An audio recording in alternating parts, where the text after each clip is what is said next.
आणि बुलेटिनच्या सुरुवातीला शिर्डीमध्ये एक महत्त्वाची मोठी बातमी समोर येते। शिर्डी साई संस्थानच्या कर्मचाऱ्यांना कोटींचा गंडा घालणारा ग्रो मोरचा मुख्य सूत्रधार भूपेंद्र पाटील पहिल्यांदाच एनडीटीव्हीच्या कॅमेऱ्यात कैद झालाय। मुख्य सूत्रधार भूपेंद्र पाटील याची मालमत्ता सुद्धा सील करण्यात आली आहे। पाटीलना शिर्डीमध्ये 350 कोटींची फसवणूक केल्याची माहिती समोर येते। साई संस्थानमधील 1300 कर्मचाऱ्यांसह त्याने इतरही अनेक लोकांची फसवणूक केली आहे। नंदुरबार पोलिसांनी भूपेंद्र पाटील याची शिर्डीमधील मालमत्ता आता सील केलेली आहे आणि त्याच्या इतरही ठिकाणच्या मालमत्तांची चौकशी पोलिसांच्या मार्फत सुरू आहे। दरम्यान ग्रो मोरचा मुख्य सूत्रधार भूपेंद्र पाटील पहिल्यांदाच एनडीटीव्हीच्या कॅमेऱ्यात कैद झालाय।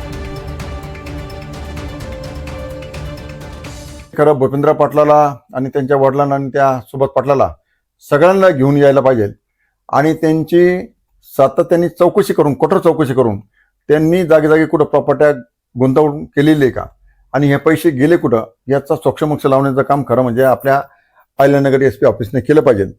साईबाबा संस्थान एम्प्लॉय सोसायटी असेल, दागिने असतील, बँका असतील, सावकारकी यांच्याकडून किंवा पाहुणेरावळे यांच्याकडून पैसे आणून हे सगळे पैसे या भूपेंद्र पाटलाच्या ताब्यात दिले आणि भूपेंद्र पाटलांची अक्षरशः या लोकांची फसवणूक केली।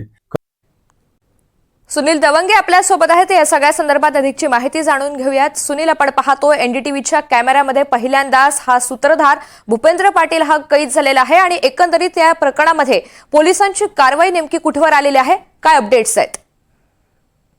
नक्कीच ऋतुजा, भूपेंद्र पाटील अर्थात भूपेंद्र सावळे या नावाने जो ग्रोमोर कंपनी या ठिकाणी चालवत होता आणि सगळ्यात महत्वाचं म्हणजे शिर्डीमध्ये याचं वास्तव आहे।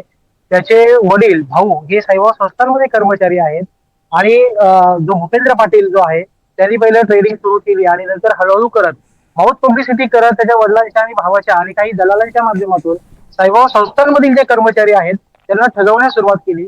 अगदी कमी वेळेत दाम दुप्पट करून देण्यामध्ये तो माहीर झाला आणि त्याची चर्चा जी आहे ती शिर्डीमध्ये साई संस्थांमध्ये जवळ 4 ते 5 हजार कर्मचारी आहेत आणि या कर्मचाऱ्यांपर्यंत पोहोचल्यानंतर त्याचं जे जाळं आहे ते पसरत गेलं। या ठिकाणी जर बघितलं तर साईबाबा संस्थांमध्ये जवळपास 1300 कर्मचारी जे आहेत हे वर्ग 4 मधील कर्मचारी यामध्ये प्रामुख्याने जास्त आहे।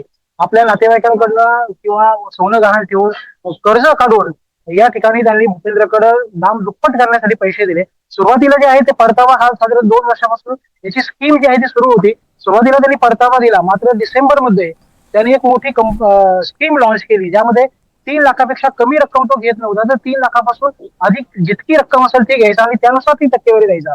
त्यामुळे जे आहे ते साईबाबा संस्थांमधील आणि शिर्डी परिसराचे इतर नागरिक आहेत त्यांनी मोठ्या प्रमाणावर पैसे जे आहेत कोट्यावधी रुपयांची गुंतवणूक या ठिकाणी केली। जवळपास 350 कोटी रुपयांना त्यांनी या ठिकाणी ठगवल्याची जी पहिली तक्रार जी आहे ती नंदुरबार शहादा पोलीस ठाण्यात झाली आणि त्या ठिकाणी त्याला अटक झालेली आहे। त्यानंतर आता त्याला शिर्डी या ठिकाणी आणलं, त्याची जी मालमत्ता आहे त्याची चौकशी सुरू झालेली आहे। सर्वात महत्वाचं म्हणजे साधारण डिसेंबर 2024 मध्ये त्यांनी एक 1.5 कोटीचा बंगला या ठिकाणी खरेदी केलेला होता। साधारण 1.25 कोटी रुपयाची त्याच्याकडे कार होती, अशा 3 ते 4 कार होत्या। अशा महागड्या ज्या वस्तू आहेत, एक हायफाय राहणीमान त्याचं होतं आणि त्यानुसार तो लोकांना त्याची उरळ पडायची। हा अगदी कमी वेळेत पैसे मिळवून देतो आणि त्याच एकंदरीत या माध्यमातून त्यांनी जे आहे ते शिर्डीतील अनेक लोकांना गंडवलेलं आहे। जे गुंतवणूकदार जे आहे ते अक्षरशः रडत आहे, स्वतःचं तोंड सोडून घेत आहे, अशी परिस्थिती बघायला एक विदारक चित्र जे आहे त्यांच्यावर पडलेलं आहे। 40 लाख रुपये लोकांनी या ठिकाणी कर्ज काढून उसनवारी करून या ठिकाणी भूपेंद्र पाटलाच्या हातात दिले आणि दाम दुप्पट होईल अशा माध्यमातून त्यांनी दिलं। मात्र या ठिकाणी जे आहेत आता त्याच्यावर ज्या मालमत्ता आहेत त्या सील करणं सुरू झालंय। अपेक्षा ही आहे की शिर्डी पोलिसांकडे त्याला वर्ग केलं जावं।